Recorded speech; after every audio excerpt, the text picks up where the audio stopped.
What's up, YouTube? This is Dommy Woods 12 back again with another video, here to bring you guys my Mighty Morphin Power Rangers Season 3 review. Now, I'm not gonna lie, I kind of had mixed emotions about Season 3, because actually between Season 3 and Season 2, like a little bit towards the end of Season 2, that's when they were shooting the movie, the Mighty Morphin Power Rangers movie, which was a childhood favorite of mine, which I am going to review later on.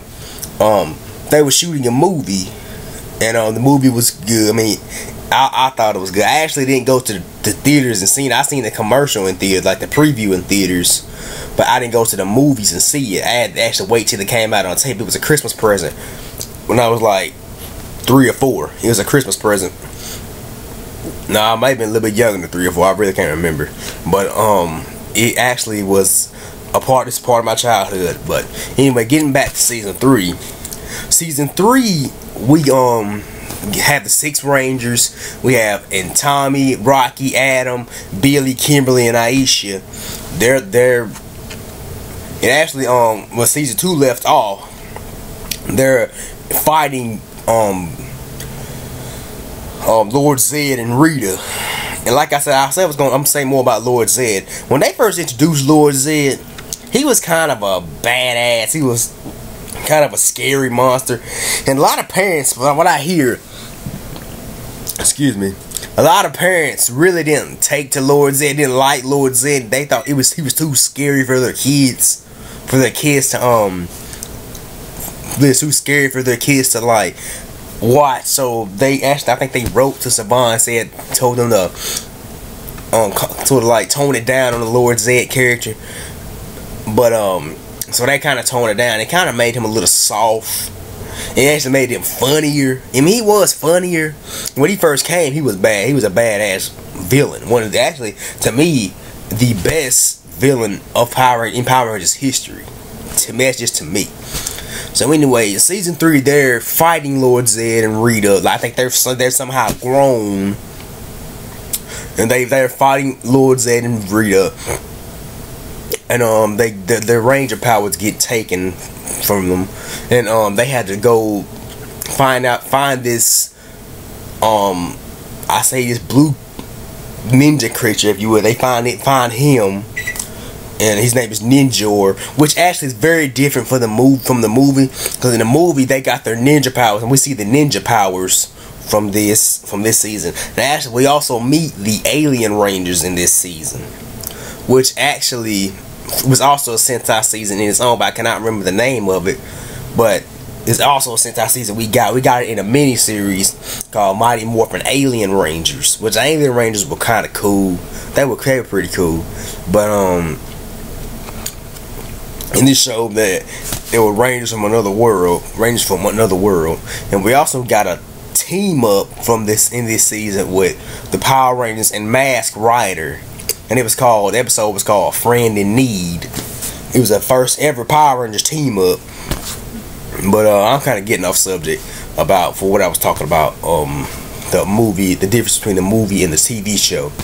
The movie, they get their ninja power. They go to this lost planet of Phaedos, and they get their source of their ninja powers from this goddess, I would say, that turns into an owl named Dulcia.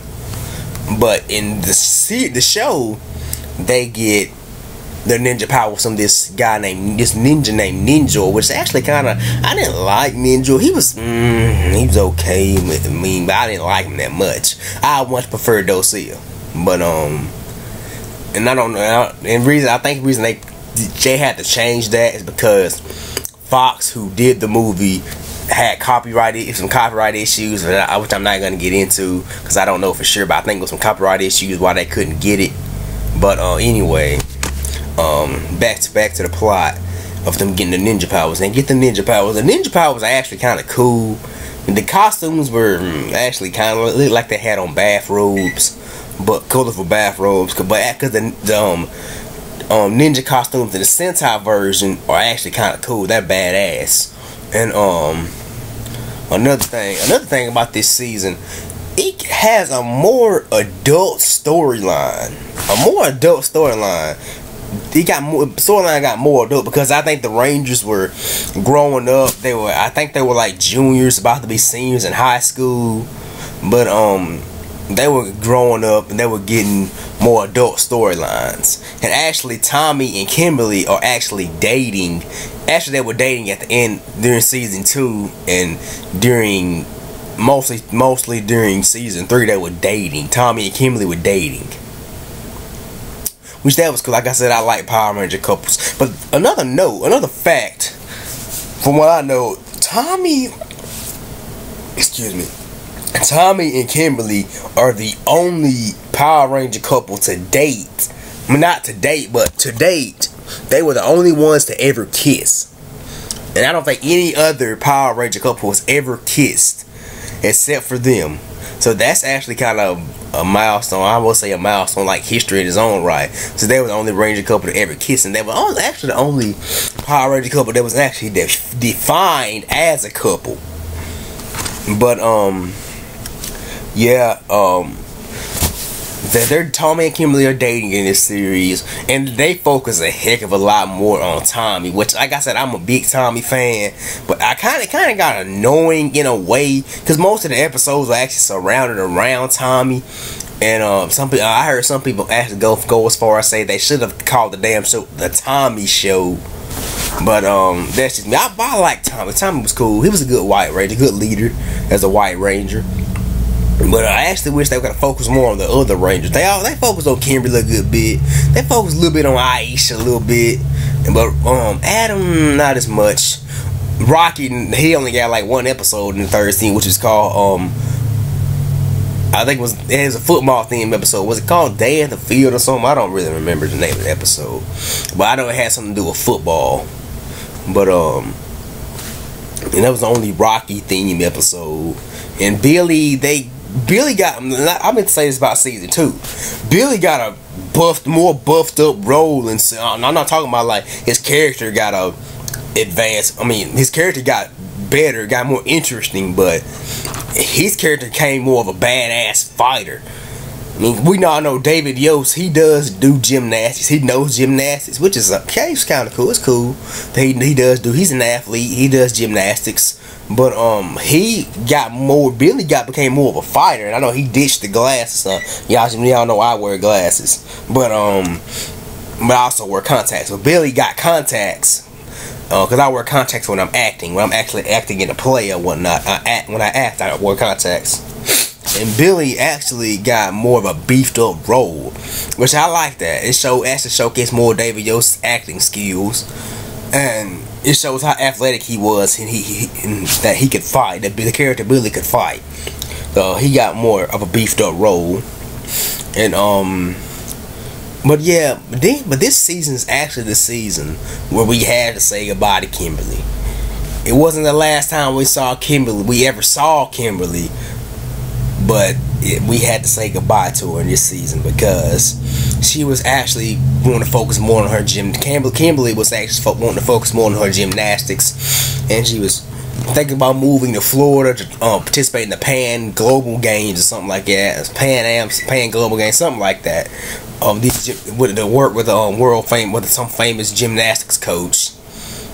So they had this big storyline introducing Kimberly's departure and introducing another character, which I'm not gonna lie to you, I didn't like, because I got so attached and got so used to Kimberly.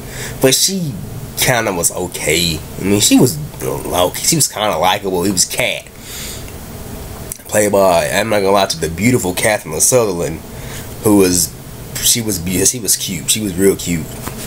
She was a real pretty girl, and but I didn't like the character Kat at first, but she actually was a cat, sort of like shapeshift into a cat, and she was actually evil. And Rita, I think it was like a spell on her. Rita had like a spell on her, and she's a cat that turned human, that shapeshifted into a human, and excuse me, I have something in my eye, but anyway. and she kind of gets attached to Tommy, and her and Tommy. I mean, Tommy, yeah, he's with Kimberly, but Cat he's like trying to resist temptation because Cat's kind of taking a liking to him. But eventually they even go so far as to put Kimberly in the hospital because during that season,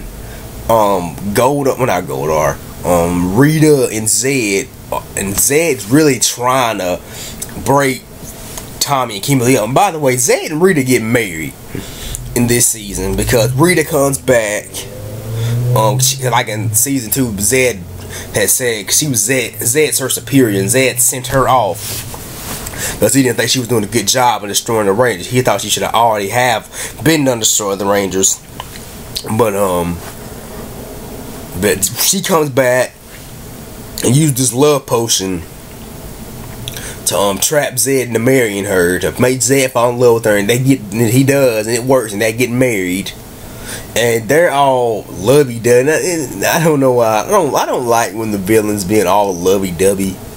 I like badass villains, but it was kind of comical at times. And like I said, we also Bulk and Skull also, they're still trying to find out who the Power Rangers are. But they actually ditched that towards the middle of the 3rd season to become detectives, become police officers. They try to become police officers. And they work with this guy named Lieutenant Stone. But yeah, anyway, and like I said, that Rita and Zed do as much as they can to break Tommy and Kimberly up, to break their boat, and they actually try to break up the team. And they even go as far as to put Kimberly in the hospital. She goes to the hospital, and but then later Kimberly leaves and gives her power. Kimberly leaves and goes to Florida to move to Florida to participate in the Pan Am games, something like that. The gymnastics games. And she transfers her powers to Cat, who actually turns good. Who I think breaks Rita's spell and turns good, making Cat the new Pink Ranger. Which Cat was not that great of a Pink Ranger. She wasn't, to me. Cat wasn't that great of a Ranger anyway. To me, she wasn't that great of a Ranger. I mean, she was likable at times, but she wasn't that great of a Ranger. And I'll explain that more in my next season review, my Zeo review. But this video is gonna be I'm not gonna have a part 2 for this because, like I said, I really didn't like Mighty Morphin that much. Now I take it back. I probably will have a part 2 because it's like I just thought about some more stuff about season 3 I'm about to talk about. But I'm gonna go ahead and cut this video off because I'm hungry and I gotta get something to eat. And after I eat, I'm gonna come back and do my part 2, and this is gonna be the end of my Mighty Morphin reviews. And then I'm gonna go straight into Zeo, which is one of my personal favorite seasons. I don't like it better than Mighty Morphin, but I like Zeo. But so I'm gonna be back. Peace. I'm gonna be back. I'm gonna see y'all.